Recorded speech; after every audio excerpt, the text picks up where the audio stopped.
Bapak Ibu ingat mukjizat yang pertama dibuat Tuhan Yesus itu apa? Pintar ya, air menjadi anggur. Itu ditulis di Injil mana? Yohanes pasal 2. Di Injil Yohanes itu apa saja mukjizat dibuat Tuhan Yesus? Setelah air menjadi air anggur, lalu pasal berapa lagi ada mukjizat? Apa Ibu? Satu tadi air menjadi anggur. Lalu apa lagi mukjizat di dalam Injil Yohanes? Yesus memberi makan 5.000 orang dengan 2 ikan 5 roti. Ya udah 2. Apalagi mukjizat yang dibuat Tuhan Yesus di Injil Yohanes? Iya, orang lumpuh di kolam Bethesda. Udah berapa tahun dia di sana? 38 ya. Kalian itu belum ada 38 ya? Hah? Ya, anak muda juga. Kok bisa betah dia di situ ya 38 tahun? Nggak terjadi apa-apa.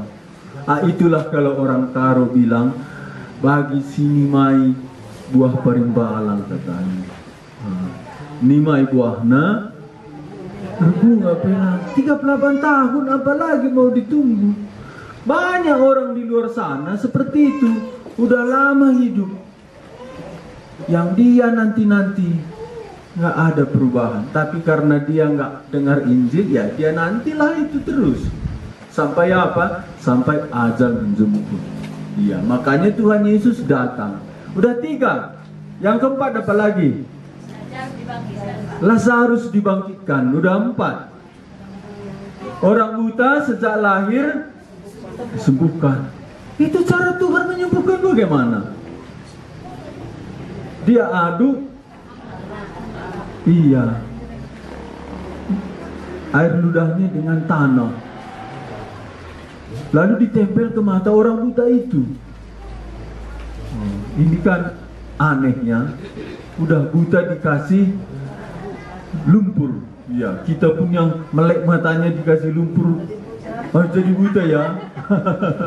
Ya, Tuhan Yesus memang nggak mengikuti cara-cara yang sering dipikirkan orang. Udah 5. Apalagi kira-kira? Menyembuhkan pegawai istana. Di mana itu disembuhkan?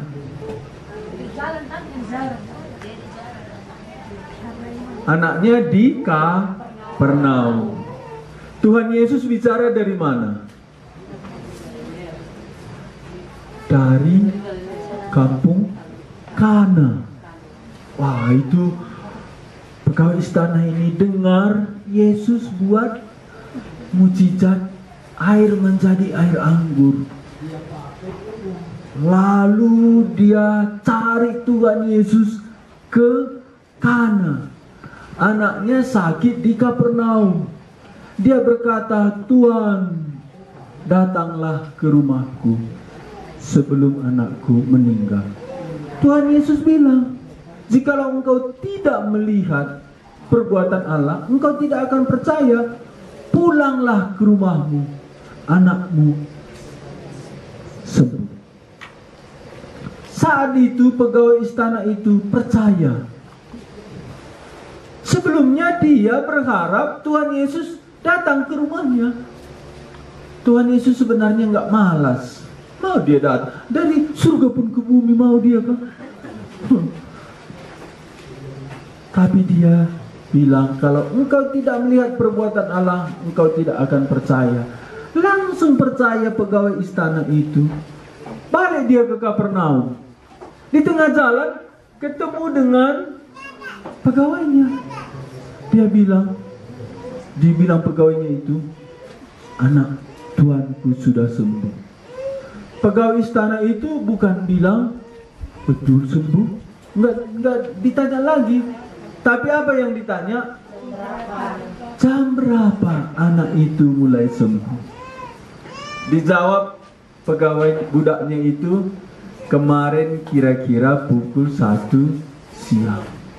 Lalu teringatlah pegawai istana itu.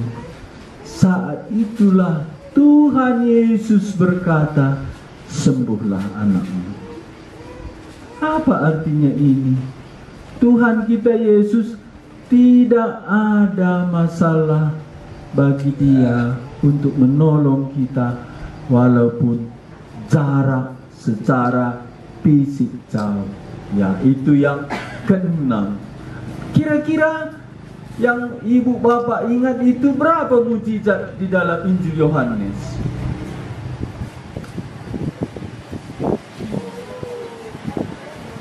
Sudah 6. Ada 7. Iya. Kenapa 7? Ya orang Yahudi ini memang angka 7, angka sempurna. Iya. Jadi di dalam Injil Yohanes ada 7 mujizat. Ada 7 pengakuan Tuhan Yesus, aku adalah pokok anggur yang sejati. Akulah roti hidup. Akulah jalan kebenaran dan hidup. Akulah kebangkitan. Akulah terang dunia. Akulah pintu. Iya, ada 7. Tadi Injil Yohanes sudah kita sebut ada 6. Air jadilah air anggur, anak pegawai istana disembuhkan, 2 ikan 5 roti, lalu yang buta tidak lagi melek,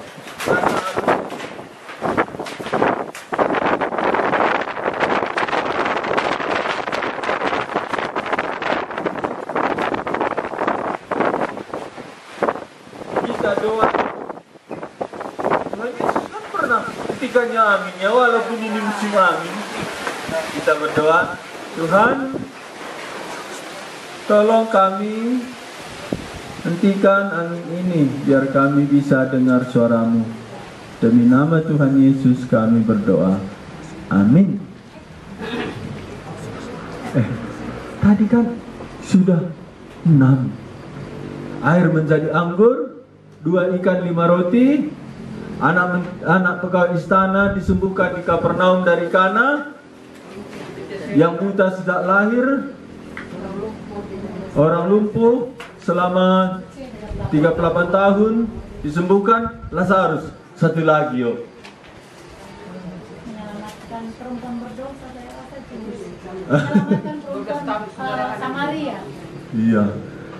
Aku kan guru teologi kan, aku kan dosen sekolah kan, makanya aku perhatikan itu. Apa satu lagi yuk? Yesus berjalan di atas air. Iya, Yesus berjalan di atas air. Iya, Yesus berjalan di atas air. Jadi, untuk apa kita belajar ini? Inilah Tuhan mengasihi kita.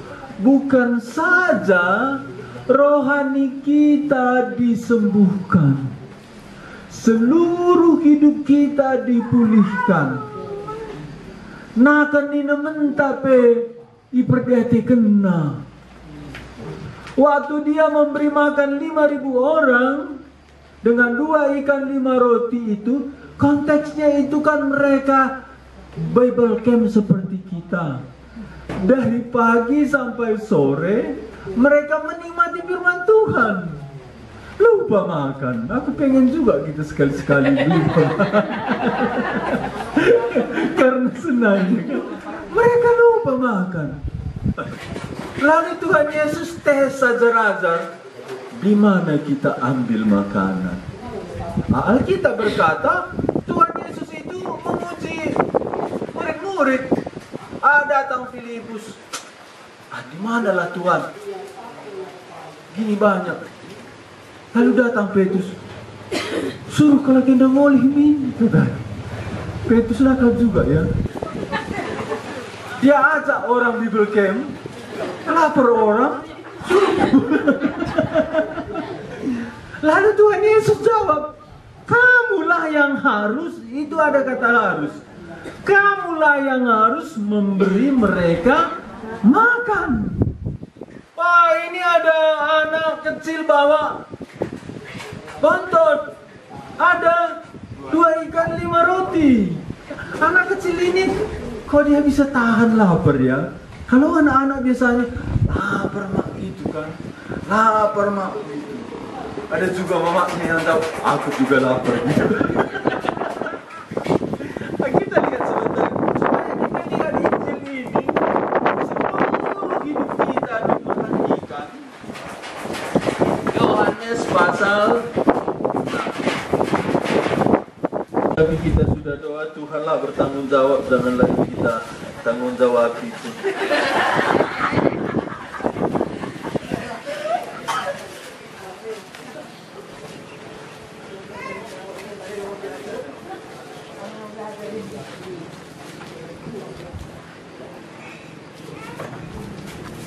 Yohanes pasal 6 ayat 5. Ketika Yesus memandang sekelilingnya dan melihat dan bahwa orang banyak berbondong-bondong datang kepadanya dan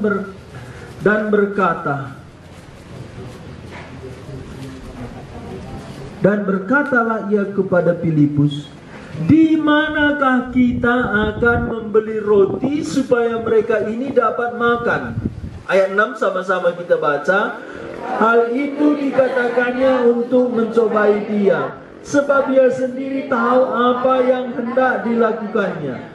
Jawab Filipus kepadanya, roti seharga 200 dinar tidak akan cukup untuk mereka ini, sekalipun masing-masing mendapat sepotong kecil saja. Ya, 200 dinar kalau kali 100.000 itu berapa? Yang orang matematika 20 juta, berarti 20 juta enggak cukup, berarti banyak kali orang ini ya. Jadi, iya, roti dengan ikan hari ini. Tidak cukup. Lalu ayat 8, seorang dari muridnya yaitu Andreas, saudara Simon Petrus, berkata kepadanya, di sini ada seorang anak mempunyai 5 roti jelai dan 2 ikan. Tetapi apakah artinya itu untuk orang banyak ini? Cuman ini satu-satunya mujizat 4 Injil mencatat. Dalam Injil lain, Petrus bilang, suruh dia pulang. Di sini Tuhan Yesus menangani makanan mereka. Kata Yesus, suruhlah orang-orang itu duduk. Adapun di tempat itu banyak rumput, maka duduklah orang-orang itu. Kira-kira 5.000 laki-laki banyaknya. Laki-laki saja 5.000. Biasanya mama-mama lebih banyak atau bapak-bapak? Oh, ini pun mama-mamanya lebih banyak. Iya ya. Kalau bapak-bapak 5.000, mama-mama kira-kira berapa kita buat ini? 7.000, ya 7.000 aja lah, jangan. Udah 12.000 ya. Anak-anak lagi, anak-anak kita pun ada lagi anak remaja. Tapi Tuhan Yesus menangani dengan 2 ikan 5 roti. Ketika Tuhan mencipta langit dan bumi, hari pertama dia mencipta terang, hari kedua dia mencipta cakrawala, hari ketiga dia memisahkan lautan dan daratan, hari keempat dia menciptakan tumbuh-tumbuhan. Sehari setelah dia memisahkan lautan daratan, menumbuhkan tumbuh-tumbuhan. Hari ketiga, hari keempat dia menciptakan benda penerang. Lalu hari kelima dia menciptakan apa? Ikan di laut dan burung di udara. Hari keenam binatang-binatang, dan terakhir manusia. Pernah Bapak Ibu, mengapa Tuhan mencipta manusia terakhir? Kira-kira apa alasannya?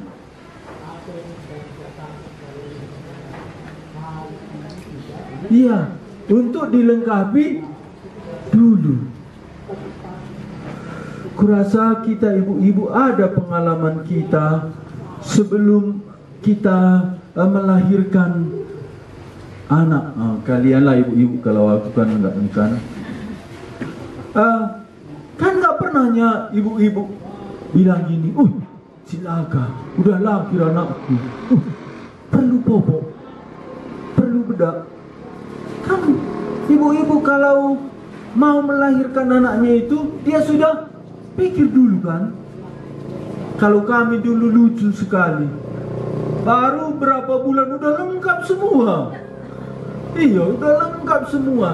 Kenapa? Karena kita itu sayang sama anak kita. Kita sediakan terlebih dahulu. Demikian Tuhan Allah ketika mencipta manusia, Dia siapkan semua terlebih dahulu, baru mencipta manusia. Lalu manusia ini dicipta dan diberikan tugas. Mari kita buka Kejadian pasal 2 ayat 8 sampai 25.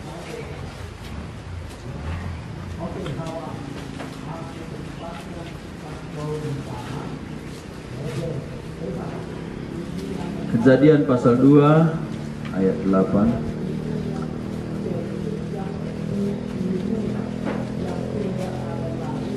Inilah panggilan Adam, tugas Adam ketika Tuhan mencipta dia. Biarlah kita melihat nanti panggilan kita ketika kita membaca firman Tuhan ini. Satu orang dari Bapak, Kejadian pasal 2 ayat 8 minta dibaca.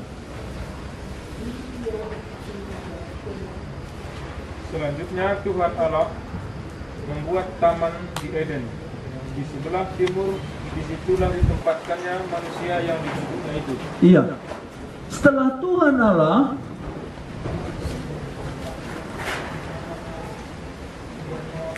membentuk Adam, Tuhan Allah membuat taman di Eden di sebelah timur. Disitulah ditempatkannya manusia yang dibentuknya itu. Ini Tuhan mencipta Adam dari debu tanah, lalu diberikan napas kehidupan. Lalu Adam ini ditempatkan di Taman Eden. Inilah tempat panggilan Adam. Inilah tempat panggilan Adam. Apa yang perlu kita perhatikan di sini? Adam yang dicipta Tuhan ada tujuannya. Tujuannya Adam dicipta Tuhan untuk mengelola dan menguasai taman itu. Ya. Saya baca sebentar dari Kejadian pasal 1.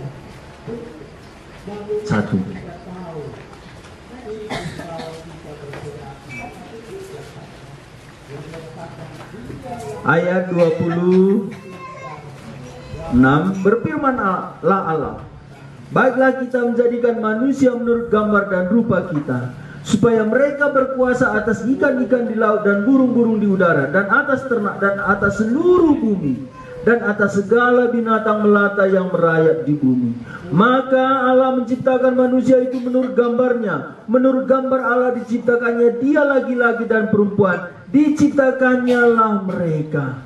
28, sama-sama kita baca. Allah memberkati mereka, lalu Allah berfirman kepada mereka, dan cuculah dan bertambah banyak, penuhilah bumi dan taklukkanlah itu, berkuasalah atas ikan-ikan di laut dan burung-burung di udara, dan atas segala binatang yang merayap di bumi. Iya. Inilah panggilan Tuhan kepada Adam dan Hawa untuk menguasai seluruh bumi. Saya baca kembali ke Kejadian pasal 2 ayat 8. Panggilan Adam untuk menguasai bumi. Tapi bumi ini kan luas. Adam satu, lalu dicipta Tuhan Hawa. Untuk apa? Supaya bumi ini bisa dijadikan seperti yang Tuhan mau. Tapi Adam cuma satu, lalu dicipta Tuhan Hawa. Adam dan Hawa diperintahkan Tuhan untuk beranak cucu, sehingga seluruh bumi dipenuhi manusia. Manusia inilah yang nanti akan berkuasa atas bumi. Tapi manusia langsung berdosa.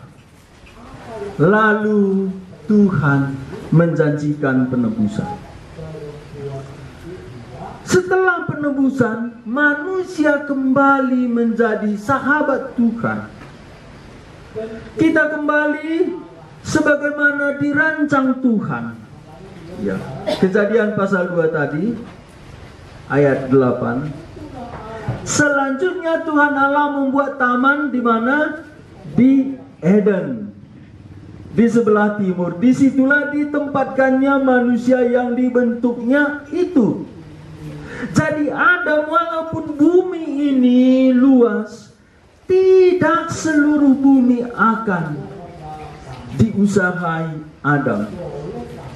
Tuhan membuat taman di Eden. Demikian kita juga. Tak mungkin seluruh bumi kita usahai, tak mungkin seluruh bumi kita layani. Kita ditempatkan Tuhan di Taman Eden kita masing-masing. Taman Eden menurut Bapak Ibu itu menyenangkan atau menyusahkan? Menyenangkan, ya. Makanya hidup kita itu menyenangkan jikalau kita di tempat yang ditempatkan Tuhan. Iya. Kita ada panggilan Tuhan. Tidak kebetulan Bapak Ibu di daerah Langkat ini dilahirkan dan mendengar Injil dan hidup di sini. Siapa pernah pilih aku lahir di Kampung Antara? Siapa pernah? Pernahkah di rumah Tuhan? Aku Kampung Antara.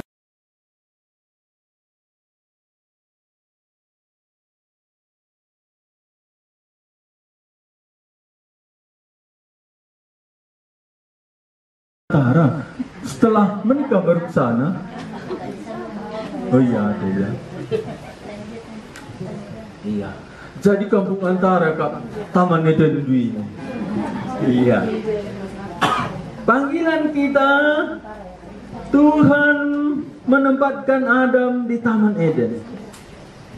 Bukan kita yang pilih. Ada teman saya itu, ya orang GKMI juga. Dulu dia bersama-sama kita. Dia orang Tiga Panah. Lalu kami sama-samalah sharing pelayanan. Kamu kujakin situ guna panggilan du, ku bilang. Aku situ guna bang Tanah Karo, katanya. Ayolah melayani di Tanah Karo. Lalu dia datang ke Tanah Karo. Sama-samalah kami pelayanan di sana, buat sekolah Alkitab malam, buat PA. Lalu nggak lama kemudian dia jatuh cinta. Kan wajar kan, anak perana sama anak perempuan. Jatuh cinta, orang itu menikah. Jadi kamu kalau sudah menikah bagaimana? Masih lanjut di Tanah Karo? Bilang. Aku ini kurasa pindah organisasinya aku ini bang, katanya. Masuk lu, bilang aku nggak lagi GKMB, katanya. Ku jawab satu, panggilan tidak pernah berubah. Panggilan bukan pilihan kita. panggilan itu rencana Tuhan. Lalu dia ambil keputusan, dia melayani bukan lagi di Tanah Karo. Lalu kira-kira 2 tahun kemudian dia datang ke Tiga Panah. Dia share lah pergumulan dia. Kami bilang sama ibu, dalani panggilan itu. Tapi karena dia tadi sudah keluar dari panggilannya itu, dia sudah susah balik. Tapi kami bilang nggak susah balik, balik aja. Tapi dia buat pertimbangan banyak, nggak balik lagi dia. Akhirnya ada masalah demi masalah, masalah demi masalah. Lalu dia bukan saja tidak melayani, dia juga punya masalah dengan organisasi yang dia sudah bergabung. Ini mungkin jarang Bapak Ibu dengar atau tidak menjadi pertimbangan. Tetapi ketika kita diselamatkan Tuhan, ada panggilan Tuhan. Demikian Efesus pasal 2 kemarin. Oleh kasih karunia kita diselamatkan melalui iman. Itu bukan hasil pekerjaan kita, tapi pemberian Allah. Jangan ada orang yang memenggahkan diri. Karena kita ini buatan Allah, diciptakan dalam Kristus Yesus untuk melakukan pekerjaan baik yang sudah disediakan Allah sebelumnya. Yang sudah disediakan Allah sebelumnya, ini ada tempat. Ada tempat di mana? Di manakah tempat itu? Di manakah Taman Edenku itu? Di manakah tempat yang Tuhan sediakan untuk aku melakukan pekerjaan baik? Iya. Di manakah tempat yang Tuhan sediakan bagiku untuk melakukan pekerjaan baik? Di manakah Taman Edenku itu? Bukan kita yang cari tempat, bukan kita yang pilih. Saya dulu sebelum menikah dengan Mama John, saya bertobat 2001. Saya pergi melayani ke daerah Subakti. Melayani di sana gitu. Tapi setelah kami ingin menikah sama Mama John, dia bilang gini, yang aku mengerti panggilan kita ke Tiga Panah. Aku kan udah coba ke Subakti. Iya, aku ke Subakti ngasih uang kai, aku bilang. Dia itu bijaksana. Gini bilangnya, coba itu toh kan katanya. Lalu aku doa itu 3 hari. Mau masuk 4 hari, aku sepanjang malam tidak bisa tidur. Tidak bisa tidur, kenapa? Udah kuat dalam pikiranku ini, di mana kin Tuhan mau kami melayani. Sampai jam 4 pagi duduk terus. Ini jarang saya cerita, tapi mungkin pernah 1-2 kali saya katakan. Tiba-tiba ada suara. Waktu aku duduk gini, tertidur, ada suara. Mas, sehat kamu, katanya. Suara itu kuat sekali sehingga kupingku ini pun terasa pengir gitu. Ya, lalu jelma. Lalu kayaknya Tuhan, terdengarlah suara dalam hatiku ini, bukan Subakti, Tiga Panah, katanya. Besoknya aku teleponlah. Di hari itu kan di gereja, aku di depan rumah sakit umum. Di Tiga Panah, Nindu Sange, Gundari, Uwe, 3 panah memang si rencanakan Tuhan kita melayani. Jadi Adam ditempatkan Tuhan di Taman Eden. Pernahkah kita serius untuk melayani Tuhan? Di mana kini Tuhan? Bisa juga kita tidak sadar sudah masuk tempat di mana yang Tuhan mau. Abraham, Tuhan perintahkan, pergilah ke negeri yang akan kutunjukkan kepadamu. Abraham taat. Tetapi setelah sampai di Kanaan, Tuhan bicara sama dia, inilah tanah yang akan kuberikan kepadamu dan kepada keturunanmu. Terkadang Tuhan membawa kita masuk ke tempat yang Tuhan mau tanpa Tuhan terlebih dahulu berkata-kata. Tapi dengan pemeliharaan Tuhan kita sampai di sana. Tapi ada juga Tuhan dengan terang mengatakan. Iya. Jadi Tuhan menempatkan Adam di Taman Eden. Dan itulah tempat Adam melayani. Ya.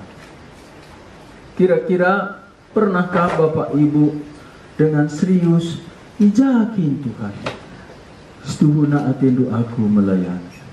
Engkelengikam. Ayat 9. Ini sama-sama kita baca ya. 1, 2 ya. Lalu Tuhan Allah menumbuhkan berbagai-bagai pohon dari bumi yang menarik dan yang baik untuk dimakan buahnya, dan pohon kehidupan di tengah-tengah taman itu, serta pohon pengetahuan tentang yang baik dan yang jahat. Tuhan tidak lupa kasih makanan Adam. Tuhan menumbuhkan berbagai pohon dari bumi yang menarik dan yang baik untuk dimakan buahnya. Boleh saja Tuhan memberikan makanan yang sehat, tapi nggak enak dimakan. Ya, tapi Tuhan kan tahu juga selera manusia. Tuhan membuat pohon yang menarik, ya, yang menarik, yang lezat, juga yang sehat. Jadi untuk kita menghidupi panggilan yang dari Tuhan, Tuhan mencukupi apa yang kita perlu. Tuhan mencukupi. Pergumulan saya menyerahkan diri 3 bulan itu terus datang ke pikiran saya. Kalau saya melayani Tuhan, dari mana saya makan? Kan saya dulu itu bertani. Selamatkan Tuhan, saya tinggalkan. 3 bulan itu pergumulan saya. Kalau aku melayani Tuhan, dari mana aku makan? Lalu ku ingatlah satu ayat, Matius 6 ayat 33. Siapa yang ingat? Cari ya, tetapi carilah dulu kerajaan Allah dan kebenarannya, maka semuanya itu ditambahkan kepadamu. Lalu kutulislah itu, kusimpan di dompetku. Kalau dulu simpan uang, ini simpan ayat Alkitab. Tapi memangnya ayat Alkitab ini betul berkuasa. Tiap aku khawatir, ku baca itu hilang. Setelah 3 bulan itu kubuang. Kenapa? Karena sudah yakin aku Tuhan memelihara. Sampai hari ini aku tidak pernah lagi takut. Dan suatu sungai mengalir dari Eden untuk membasahi taman itu. Ya, Adam tadi kan ditempatkan di Eden. Tuhan menempatkan Adam di Eden untuk mengusahai dan menjagai. Kalau mengusahai, ya bercocok tanam, perlu air. Tuhan sediakan. Ya, makanya di daerah Langkat ini banyak kali air. Ya, karena kita perlu bertani di sini. Dan dari situ sungai itu terbagi menjadi 4 cabang. Ayat 11. Yang pertama namanya Pison, yakni mengalir mengelilingi seluruh tanah Hawilah. Tempat emas ada. Ya, ada juga emas ya. Ya, orang Taro memang suka emas. Ya, itu kata seorang pengkhotbah. Makanya waktu emas naik, orang Karo bisa kaya karena asal ke 3 sunan-sunana dia beli emas. Tapi ada juga kemarin Pak Kalpin bangun, tapi nenekku itu belinya emas, kami cucunya minta uang, emas mencari, katanya. Mau jajan pun kita nggak bisa lagi katanya. Ini emas, katanya. Mana bisa kita jual anak-anak, katanya. Iya, suka emas. Ya, Tuhan tidak lupa mencipta emas. Kita baca ayat 15, kita lompat. Ini mulai kita masuk tema kita pagi ini. Ayat 15, 1-2 ya. Tuhan Allah mengambil manusia itu dan menempatkannya dalam Taman Eden untuk mengusahakan dan memelihara taman itu. Tuhan Allah mengambil manusia itu dan menempatkannya dalam Taman Eden untuk mengusahakan. Mengusahakan di sini untuk membuat tanah itu memberikan hasil dan memelihara taman itu. Bulan-bulan terakhir ini saya itu ada pergumulan yang agak berat. Kenapa? Karena pupuk. Iya. Katanya itu bukan naik. Jadi lah naik ningen bagirgana. Bukan naik katanya, tapi ganti harga. Ganti harga. Adam diperintahkan Tuhan untuk mengusahakan Taman Eden dan memelihara. Apa artinya ini kira-kira? Ya, anak muda, mengusahakan dan memelihara. Mengusahakan itu membuat berhasil. Memelihara itu jangan dirusak.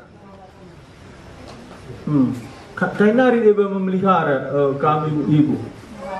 Merawat ya. Bagaimana bercocok tanam berhasil tapi tidak rusak, merawat.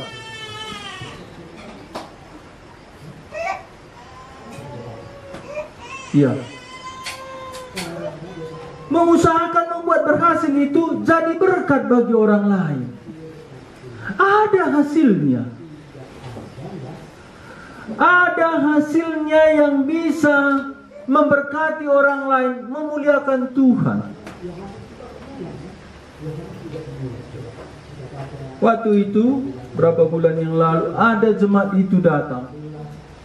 Datang dia sore-sore, bukan hari Minggu, hari yang lain.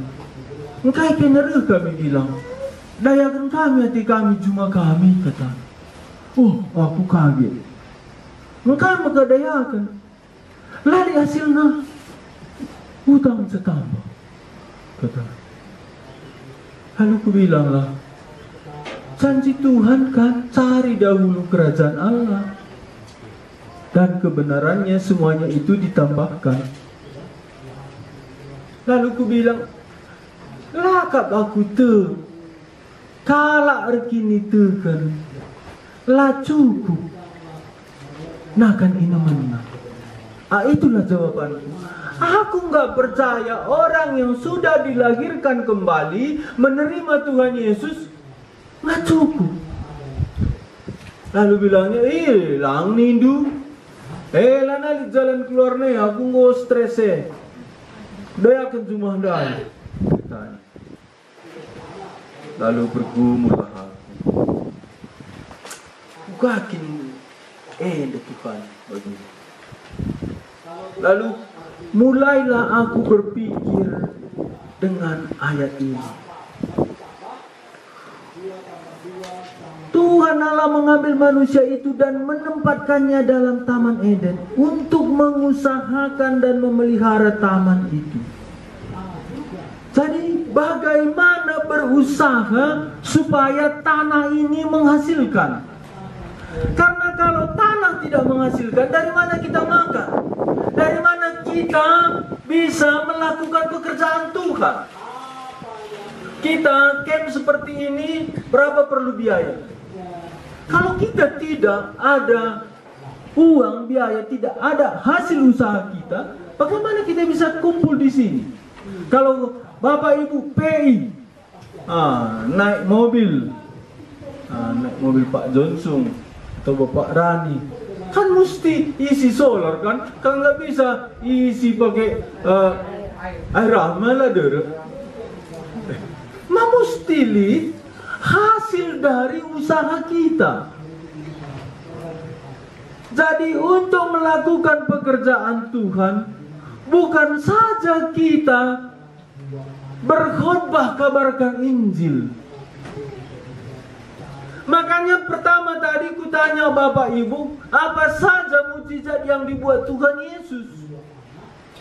Itu bukan semua hal rohani, khotbah di bukit rohani, berita keselamatan, ini anugerah terbesar dari Allah.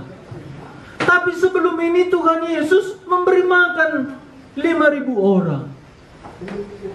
Kalau kita diperintahkan untuk bekerja, tapi bekerja saja tanpa ada usaha hikmat dari Tuhan, enggak berhasil juga. Lalu jemaat itu berkata begini, unggapan kami ini bukan saja satu orang, tapi akhirnya banyak di Tiga Panah, banyak di Kutambelin. Orang Kutambelin itu tanam jeruk. Jeruk itu sekali kasih pupuk bukan 20 kilo, 200 kilo, bukan. Per ton mereka itu kasih pupuk.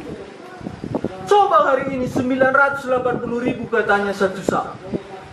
Itu NPK Mutiara. Mereka kasih 40 sak sekali masuk.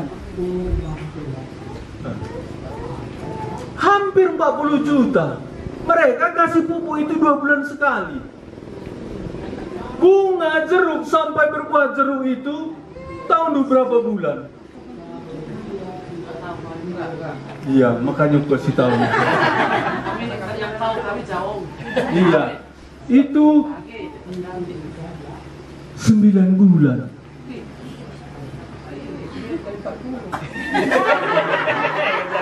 Dua bulan sekali.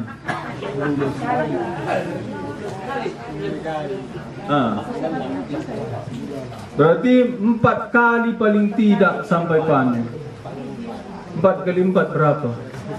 160. Lalu untuk semprot itu lebih banyak daripada pupuk. 2 kali lipat. Makanya waktu doa kami terakhir ini, ada satu jemaat itu bulan 10 hendang menggerak katanya. Maksudnya aku bilang doa di Tiga Panah 2 ngenca gendangnya katanya. Kalau karu peken istilah gendang 2 ngenca. Kai aku bilang adina tabah dayakan.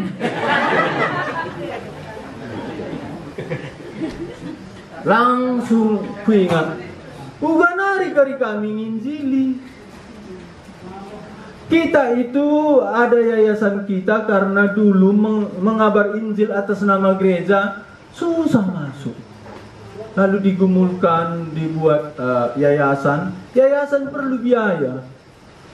Lalu bergumul aku pikirkan dari persembahan untuk yayasan, ya nggak berat gereja. Ketika Simon Petrus ditanya orang, apakah gurumu membayar pajak? Petrus mah terima. tak kaya mereka Petrus ini bayar dinamis. Makanya terus Tuhan Yesus Simon Petrus nih kai guru ijana rikin raja doni enda ngalokan duit ngalokan pajaknya ia tak bayar pajak. Karena terjawab Simon Petrus, raja mengeluh pajak. Yesus raja di atas segala raja, masa ia bayar pajak? Kan pajak duka Tuhan Yesus teku. Lalu bilang Tuhan Yesus, gelah ula tondel ukur kala kawil kanto. Nurung si pertama keredak du litbas pirak cukup bayar pajak du dan pajak du. Kenapa nggak suruh Tuhan Yesus Simon Petrus buat tenda seperti Paulus? Mengapa Tuhan Yesus tidak suruh Simon Petrus ini bercocok tanam? Ku ingatlah Simon Petrus latar belakangnya bencana. Waktu doa masih kubacakan itu langsung satu orang jemaat min siban usaha yayasan tak katanya. Makanya doakan adalah jemaat itu jeruknya itu kira-kira 900 pokok. Dia nggak ikut waktu kami doa itu, tapi hebat Tuhan ini. Nggak ikut dia doa, dia dikutambelin. Kami doakan supaya kasih Tuhan usaha untuk yayasan. Pulang doa itu gelisah. Ibu itu, aku yang datang gua lagi ya kata. Lanai gua gak meriah, engkai. Suruh Tuhan gak kuberikan ku yayasan. Rimo kuah dewa kata. Rimo sapai ku bilang, singgur buah kata. Seninta ku bilang langsung kami ini. Nin kami pas umur 6 tahun jeruk itu mulai menghasilkan 5 tahun. 6 tahun sampai umur 14 tahun itu tinggi hasilnya. Piga kintendu beredu ku bilang. 250 lah. Ku bilang lah sama perpulungan. Bagi Kak Nina oke. Langsung sama-sama perpulungan kak kami bulan selanjutnya ku doa. Adalah ku kantongkan sangat sindai senku 1 juta. Ku bereman majelis pagi tukur kena obatna. Mulai kena mempasa ku bilang. Batang rimu enda enggo Tuhan puna. Waktu ku bilang Tuhan puna lina jemaat dai. Enggo laba jelas bersikap. Tuhan puna. Ku kasih 1 juta itu. Makanya kalau andang ku hari-hari sampai hari ini, itulah yang membuat yayasan berjalan. Yang makanya sebulan silewat kemarin kan Bapak Rani tunggu aku di sana. Kupikir harap katanya kami bawalah penter itu. Itulah panen jeruk orang itu. Saya pengen katakan si tukur motor untuk TKT katanya. Bisa dibeli mobil. Jadi kalau usaha itu tidak menghasilkan, kasih bahan. Makanya kenca tukur panterndai ngonai harga pupuk obat kerinana ugaban kami. Yang aku sedih juga, udah berapa orang itu, beberapa orang dia putuskan lanai urus jeruk nadai. Tapi sebagian ku carilah jalan keluar. Bagaimana aku mencari jalan keluar? Bagaimana mengusahakan pertanian dengan biaya yang rendah, hasilnya tinggi. Mungkin Kak Du, mungkin Kak Du entah lange lah lebih. Mungkin kam dubas Tuhan rendah biaya anak hasilnya tinggi. Mungkin ya. Itu tadi aku lupa ya. Dalam Tuhan begini. Lalu ku pelajari, ku ceritakan sama orang itu. Lo baca bagaimana katanya. Samping rumah kami ada tanah Bapak Deborah kosong. Suaminya pendeta Lydia. Tanah mikena, tanah tena katanya. Ku bilanglah sama perpulungan, ku coba di sini dengan biaya yang rendah. Andi karena ku gereja, telah kena, langsung coba kena cuma kena. Ku bilang, renina cuma, iya kami lapang. Kamu coba kendu kari gagal meluk, kam laman, kami kari. Betul juga kan? Lalu ku tes. Oh, sampai umur 3 minggu, nggak percaya orang itu. Memasuki minggu keempat, sayur itu bagus sekali. Itu yang dibawa anak kita, Carlos Abram. Berenina kalau Anda baci kangari, kata. Itu tadi tanpa pupuk, hanya dari daun dikocor sedikit. Jadi kok bisa pakai organik? Dan organik hari ini ada biayanya. Tahu kamu berapa biayanya? Mungkin kamu nanti bisa, wah aku mau juga gitu. 0 rupiah. Kayak kali gundari ada 0 rupiah nih juga mah. Ada. Dan langsung 2 orang cuma itu praktekkan, langsung berhasil. Jadi di tengah-tengah bumi ini kita melayani Tuhan, dikasih Tuhan hikmat untuk mengusahakan dan memelihara. Jadi bisanya berhasil, tapi bagaimana meningkatkannya? Lalu ku pelajari lagi bagaimana meningkatkan hasil pertanian ini. Dan itu saya pelajari bisa meningkatkan hasil pertanian 40% dari umumnya dengan biaya yang sedikit. Kayak makan kamu cerita endah khotbah kami tadi mau dengar rohani bilang tuh. Tuhan Yesus juga memberkati orang-orang dengan berkat yang dibutuhkan oleh tubuh jasmani ini. Makanya tadi ku singgung, Tuhan Yesus jadi manusia, dia perlu makan, perlu minum. Kita manusia perlu makan, perlu minum. Kita bermisi. Masa nanti diutus Mama Meno, Tuhan menyediakan gitu, Jehovah Jireh. Kita tidak bergumul untuk makan minum. Jadi aku bilang sama orang itu, aku sudah pelajari, kalian praktekkan.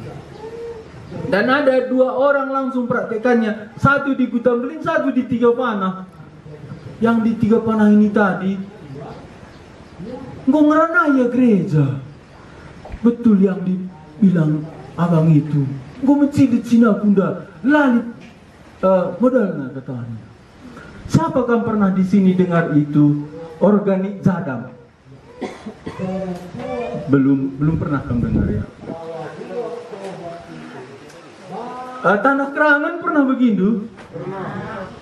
Tanah kerangan pernah kan pakai di ladang untuk bercocok tanam? Aneh agama.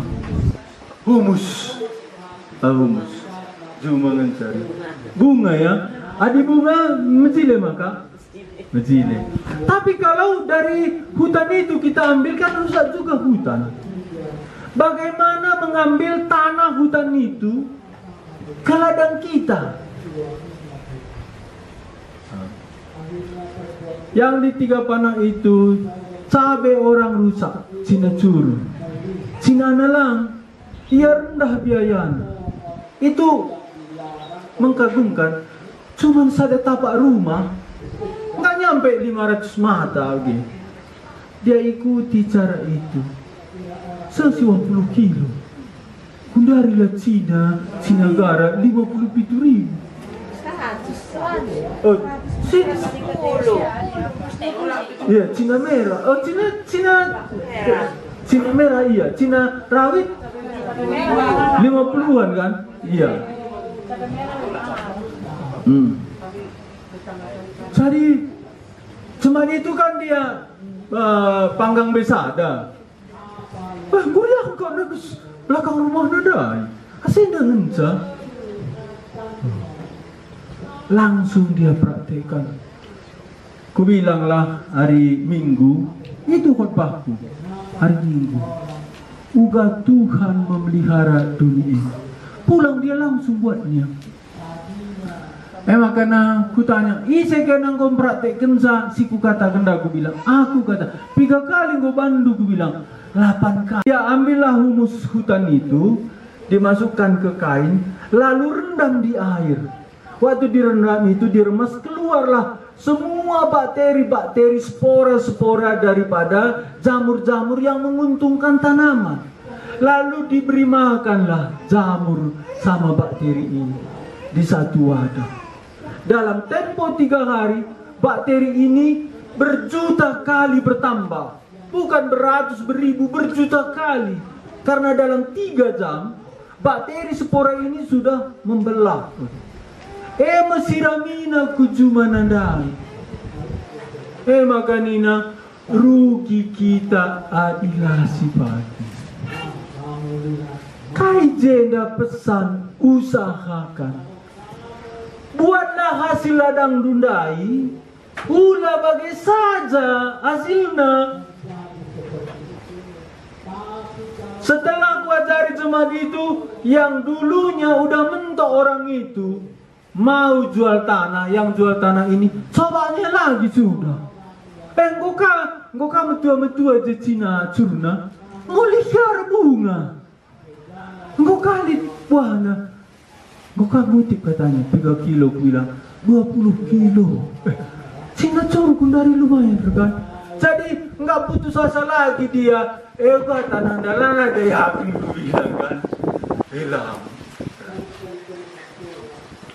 Jadi untuk memuliakan Tuhan, kita perlu berusaha lebih lagi dengan apa yang dipercayakan Tuhan. Adika berbinaga, ugapan meningkatkan sabinaga dundai.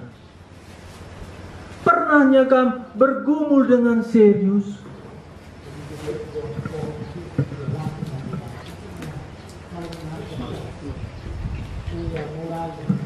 Aku untuk menolong mereka, mulai dari akar tanaman sampai buah ku pelajari. Hari itu doa aku, Tuhan sadang encah, ulah karya aku jadi ahli pertanian. Tapi berani aku itu, dosenku itu Pak Rudi Gunawan dari STDRI, pernah datang dia ke Tanah Karo Jandri, katanya, kamu harus ajari ini jemaatmu. Ini jeruk akan mati. Sebelum mati hari itu dia sudah kasih tahu. Ini jeruk akan mati. Karena virus bakteri itu akan meningkat. Dan kekebalan di tanaman itu, musuh tanaman itu akan meningkat.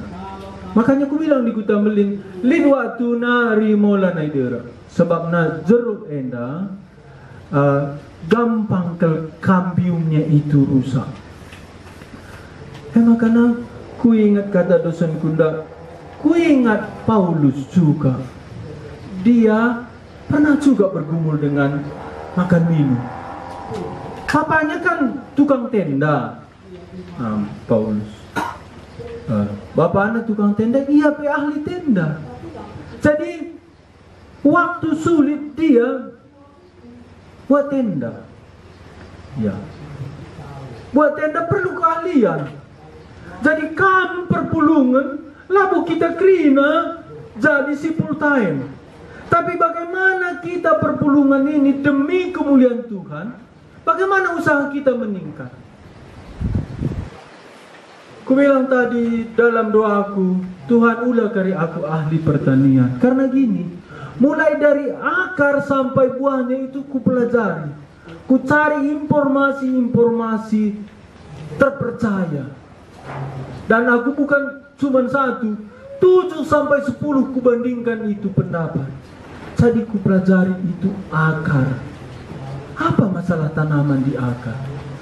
Ada virus, ada jamur, ada bakteri. Lalu apa yang membuat ini bisa sehat? Ada itu penemuan. Kenapa kayu-kayu di hutan itu sehat? Pernah kamu tanya-tanya, kayu makan batang kayu lalit zat daunnya, lalit pupuknya, lalit senyemprot sa. Kenapa itu segar begitu? Tandukan lama gimana? Daunnya membusuk menjadi pupuk sendiri. Iya, daunnya itu membusuk sendiri menjadi pupuknya. Tapi ada satu penemuan, yaitu jamur Trichoderma namanya. Jamur ini melawan semua jamur patogen, juga bakteri patogen. Jadi di hutan sudah ditaruh Tuhan anti semua layu. Jamur Trichoderma ini dia memproteksi, melindungi. Lalu di hutan ada zat humus itu, humat acid namanya. Humat acid ini 20 kali lebih kuat menahan air daripada tanah biasa. Jadi di hutan nggak pernah kita dengar itu legon batang kayu legope, bukan saja karena daunnya itu melindungi, tapi humat acid ini sifatnya itu 20 kali menahan air daripada tanah yang tidak ada humusnya, humat acid. Lalu kayu-kayu di hutan itu di tebing pun bisa tumbuh dan tidak terjadi erosi. Kenapa? Akar-akar kayu itu kuat. Inilah aku bilang tadi, Tuhan udah karya aku jadi ahli pertanian, aku bilang. Tapi perlu juga di bidang masing-masing perlu pikirkan itu. Rupanya Tuhan memberikan di akar kayu yang di hutan itu namanya mycorrhiza. Mycorrhiza ini jamur akar. Jamur akar ini untuk apa? Dia menciptakan hifa. Hifa ini apa? Di hutan kan nampak itu ujung akar-akar tanaman kayu-kayu itu ada putih-putih kan? Itu namanya hifa. Itu bukan miliknya akar tanaman. Itu miliknya mycorrhiza. Mycorrhiza ini apa? Mycorrhiza ini dia tidak bisa hidup sendiri. Dia harus hidup di akar tanaman. Dia hidup dari keringat akar tanaman. Akar-akar dari keringatnya. Lip keringat. Dia hidup dari situ. Jadi jamur mycorrhiza ini bersimbiosis. Yang dalam kuda bahasa corona ya, tapi pelajarilah bersimbiosis mutualistis. Itu istilahnya. Apa ini? Bersimbiosis mutualistis, dia itu bereaksi saling menguntungkan. Saling menguntungkan bagaimana? Tanaman ini akarnya mengeluarkan keringat, jamur ini hidup dari keringat akar tanaman ini, dan jamur ini memanjangkan akar tanaman tambah 50%. Jadi kalau sawindu akarnya 6 meter, kasih mycorrhiza, itu jadi 9 meter. Dan ujung-ujung dari akar tanaman ini muncul hifa-hifa. Lalu ku tes lah. Kayak gimana tes ngeri?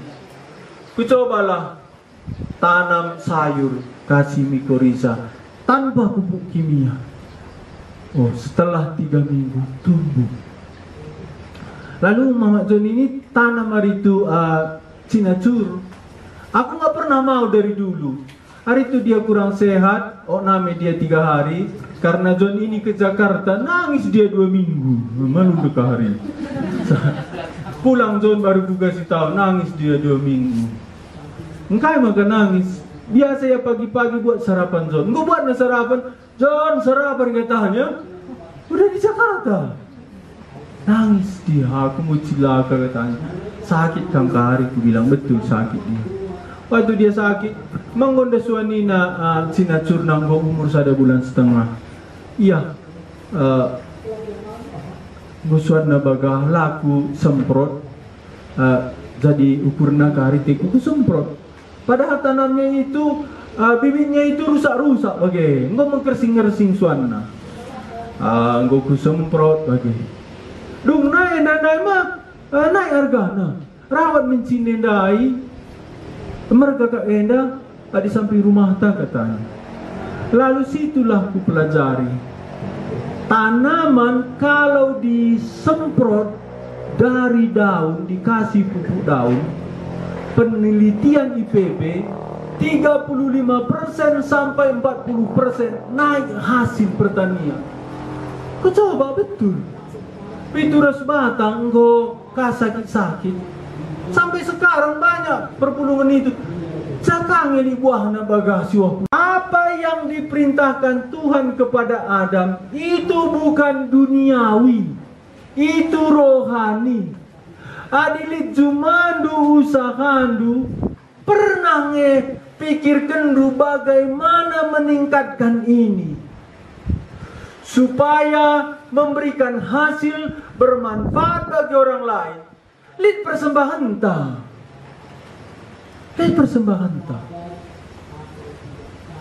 Jadi waktu ku share ke jemaat, ini angin segar bagi mereka. Betul. Lalu mereka bawa pulpen, bawa buku. Uga banenda katanya. Dika dia banina, endang go 2 SKS aku laca. Karena aku dari akar sampai ke atas, ku pelajari batangnya itu, ku pelajari daunnya, ku pelajari unsur pupuk, lalu ku praktekkan. Jadi panggilan kita setelah diselamatkan bukan saja kita mengabar Injil, menyaksikan Injil, tapi anugerah umum ini bisa memuliakan Tuhan. Lalu di sini kan Tuhan perintahkannya lagi Adam untuk menamai binatang. Adanya kita sini berternak?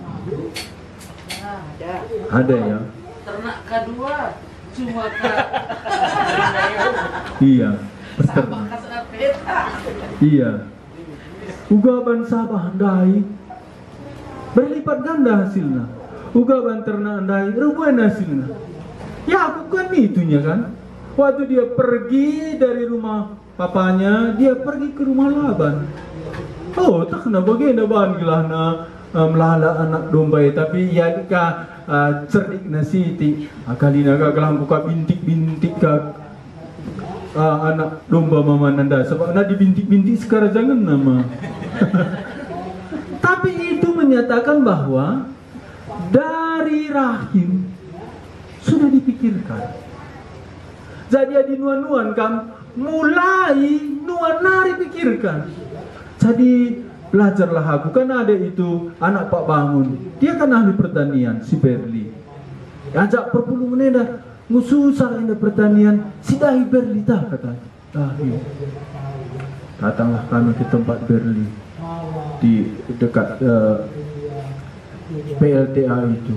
Banyak jeruk orang di situ. Jeruknya itu paling bagus. Iya, kalau kalian pernah ke sana tahulah. Lalu berbicara kami situ panjang lebar. Memang tidak bisa tidak belajar. Aku 3 kali gagal katanya. Ku coba. Satu itu yang lain dari semua jeruk. Jeruk orang itu semprotnya rumputnya itu semua. Beli ini kulihat di herbatang nan sesemprotna dukun. Kan sekui dah begeber, ku bilang, iya pak, rahasia pokok jeruk sehat, batangnya harus bersih. Jadi di sini aja perlu semprot, di sini semprot, pas di pucuknya itu mesti dipotong dahannya. Kenapa? Supaya siang begini langsung kena cahaya. Rimo kala arek rahan, rimo nalang. Maka mulailah orang mau cerita sama dia. Uga kita ibas erjuma, begitu. Uga kita bas erbinaga. Malik ngekari bedana. Bagaimana supaya orang melihat percuma tanda beda? Iya. Kalau Berli itu kulihat bedanya. Di samping rumah kami itu pun tidak kalah bedanya. Tapi bagi endakah aku tahu Tuhan, jagai ulah aku ndak usah. Makanya aku bilang sama orang itu yang petani, kalian beli itu tester untuk ukur pH tanah. Ada aku kari nukursa, manggo lucu. Lihat kari jet tester untuk ukur pH tanah, kuidah kari rusur, kenalah nukursa.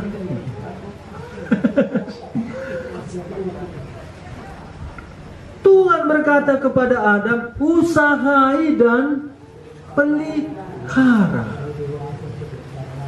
Berapa persennya kita sini petani coba ajukan tangan, biar kulihat.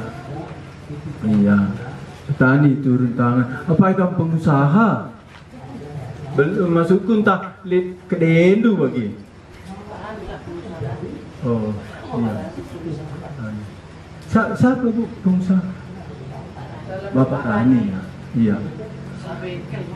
Usaha bengkel ya. Iya, jadi oh ini yang diberi talenta itu banyak yang. Iya. Yang diberi banyak dituntut banyak katanya Pak. Iya.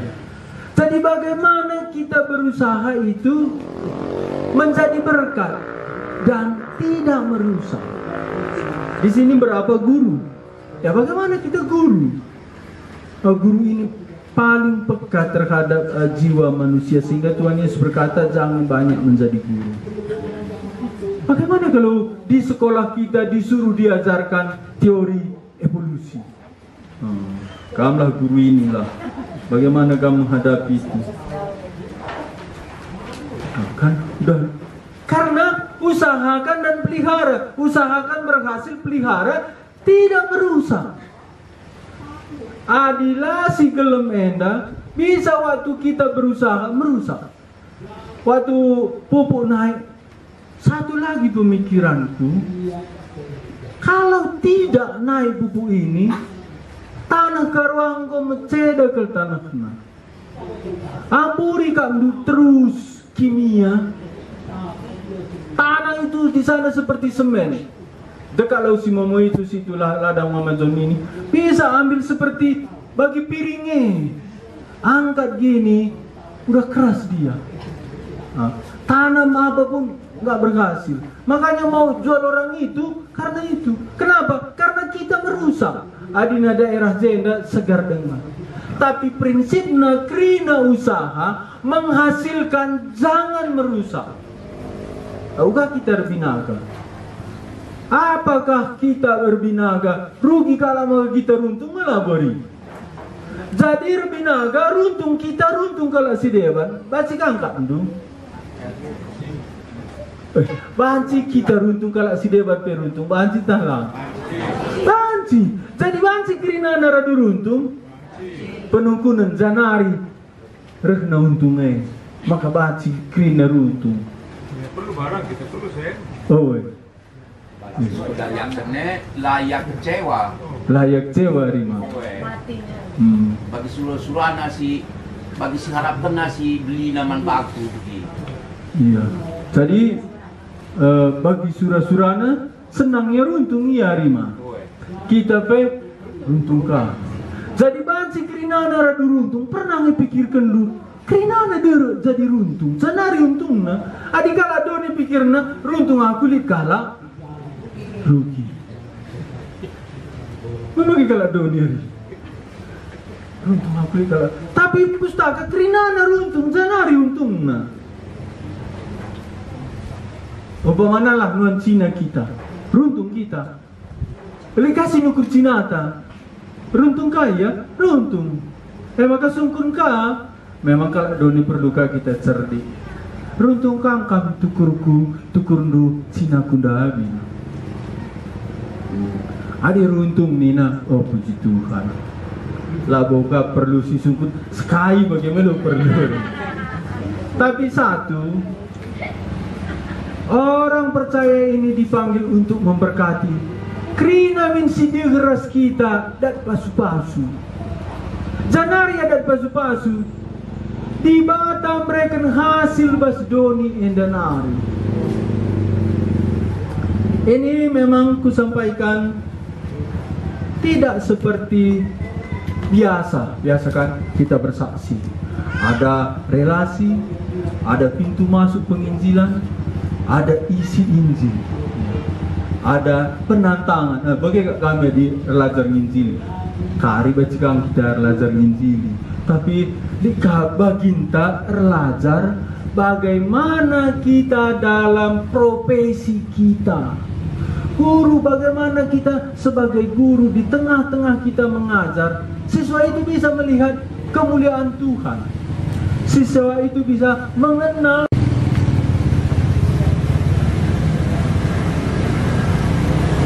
ayat 15 tadi, sama-sama kita baca Kejadian pasal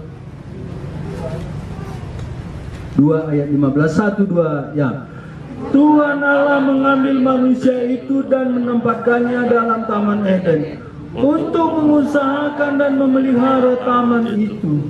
Ya, Tuhan mengambil dan menempatkannya di Taman Eden. Taman Eden inilah tempat panggilan Adam.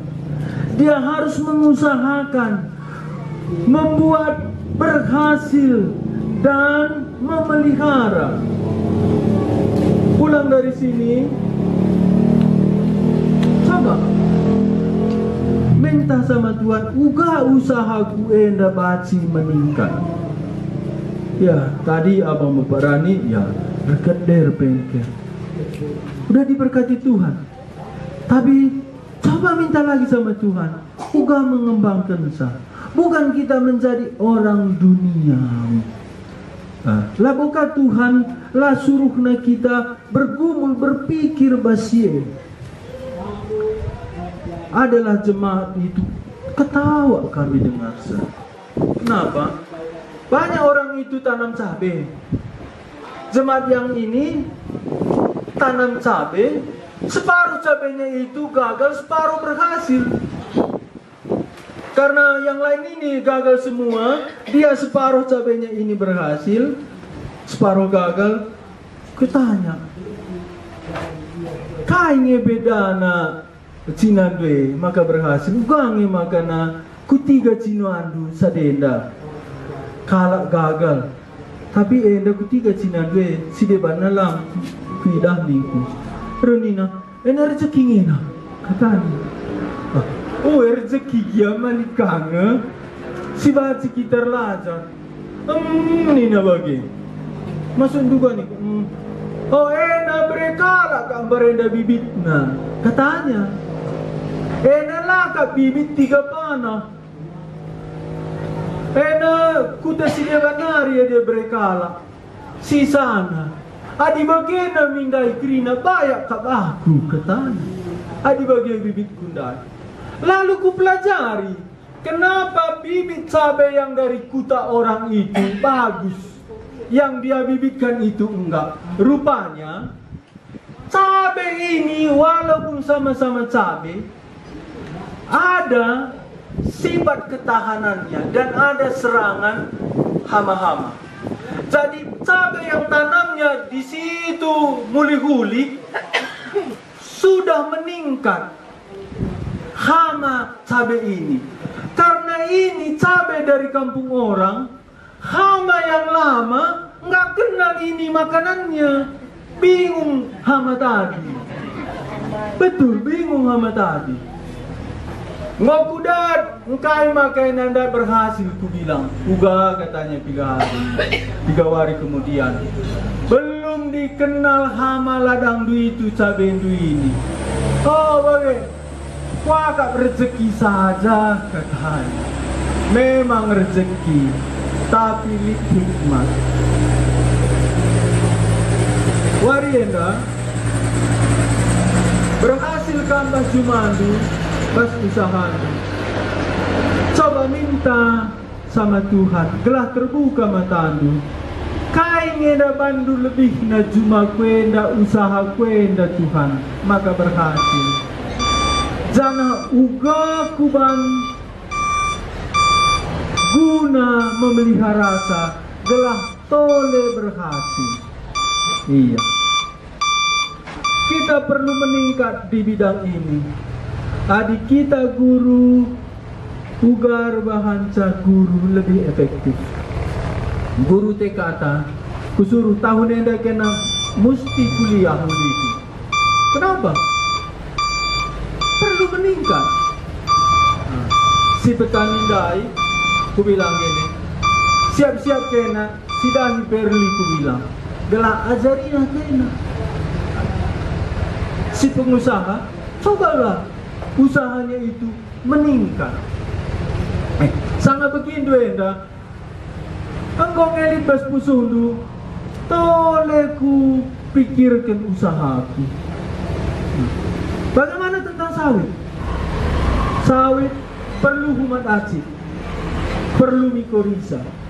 Sawit mesti beralih ke organik. Adi sawitlah berubah ke organik, terlalu tinggi kari biayana. Tinggi biayana, jana umur sawit lagi. Jadi bisa pelepah sawit itu pelepah yang pendek, akarnya bisa akar pelepah yang panjang. Nah, ini pakai apa? Pakai mikorisa. Dan sudah dipraktekkan, hasilnya itu jauh lebih tinggi. Ya, kurasa ini sesi kedua pagi ini. Bagaimana melalui profesi kita, usaha kita, Tuhan dimuliakan. Adi berternak andai, ada menamai binatang itu, artinya bagaimana dia mengusahakan ternak. Demikianlah ada menamai. Ketika kita berternak, sebelum berhasil ternak itu, kita sudah menyembah Tuhan. Dan dalam Alkitab, bukan hanya hari Minggu kita bersembah man Tuhan, ugakam bre babindundai, itu ibadah. Ada ibadahnya itu ketika dia mengusahakan tanah. Ada ibadah ketika dia menamai rubiah-rubiah.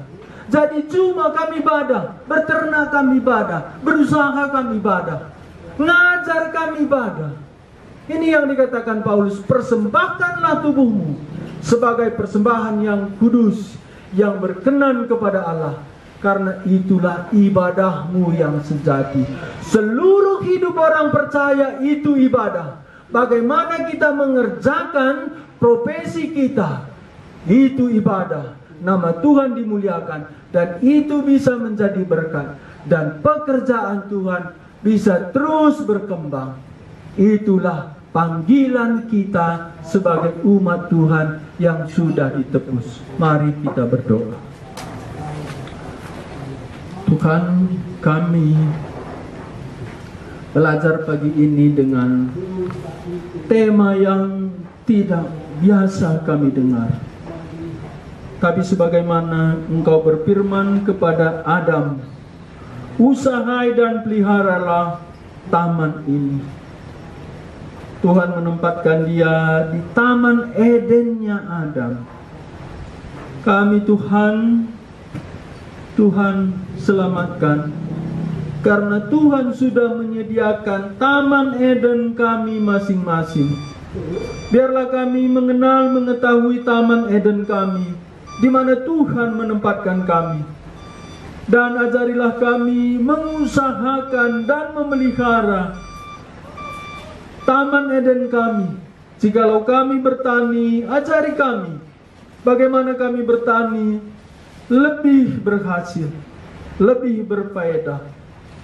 Jikalau ada kami yang berusaha, berternak, ada kami profesi guru, biarlah dari semua profesi kami ini, kami sadar Tuhan ada di sana. Kami beribadah ketika kami melakukan profesi kami masing-masing. Biarlah profesi-profesi kami boleh gumulkan dan lebih menghasilkan. Nama Tuhan dimuliakan. Orang-orang boleh diberkati melalui profesi kami. Dan kami bisa bersuka cita. Dan pekerjaan Tuhan juga terus bisa bertumbuh di tengah-tengah kami. Tambahkan hikmat kami, kepintaran kami dalam mengelola usaha kami. Seperti Tuhan sudah mengajari orang-orang percaya di zaman perjanjian baru. Mereka bisa bertumbuh dan Injil terus berkembang melalui hasil usaha mereka. Mereka boleh menyaksikan Tuhan, mengabar Injil dengan tidak kekurangan uang. Tuhan, terima kasih untuk saat ini. Tuhan memelihara hidup kami. Kami masih ada kecukupan sehingga kami masih boleh bersaksi Injil Tuhan. Tapi kami tidak puas sampai di sana. Kami mau lebih lagi mengerjakan pekerjaan Tuhan. Biarlah usaha-usaha kami Tuhan kembangkan. Inilah doa kami dalam sesi kedua ini. Dalam nama Tuhan Yesus kami berdoa. Amin.